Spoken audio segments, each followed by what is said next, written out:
Fog wrapped the Tower of London in its ethereal embrace, casting an eerie glow on the stone walls. Sir Percival, the appointed guardian of the ancient fortress, had heard enough stories to fill 1,000 lifetimes. Yet, none unnerved him as much as the tales of ghosts and vanishing prisoners. An icy chill ran down his spine as he stood on the cobblestones of the haunted courtyard, the distant sound of chains echoing through the night. Many had tried to explain the ghosts, the spectral and Bullen clutching her head under her arm, the shadowy figures of the princes in the tower leading to dead ends and eerie whispers along the ancient corridors. Some attributed these apparitions to tragic history, while others suspected darker forces at play.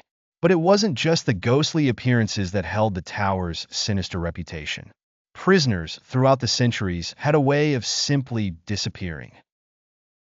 Sir Percival had made it his mission to unravel this mystery. One evening, while inspecting the north wall, a faint light caught his eye.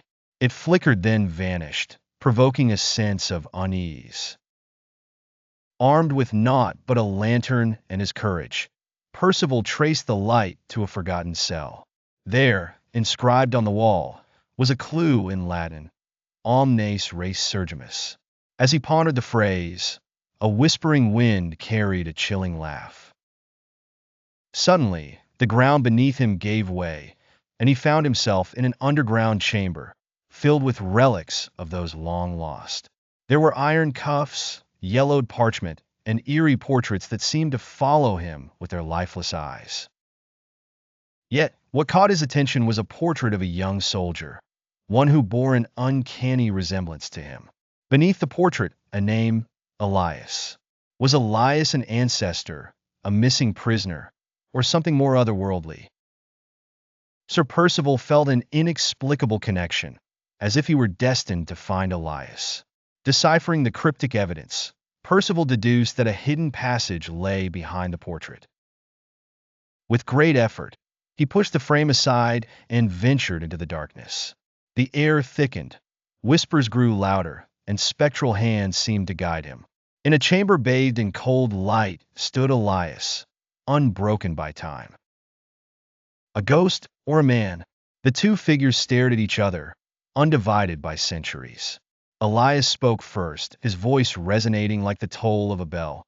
"You seek truth, but here it binds you." Just as the words sunk in, the chamber faded, and Percival found himself back in the courtyard, the dawn breaking. In his hand, he held the portrait, Elias's gaze still penetrating.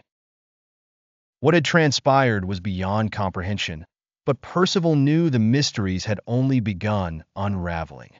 The tower held secrets that refused to be bound by time, and he was now a living testament to its undying enigma.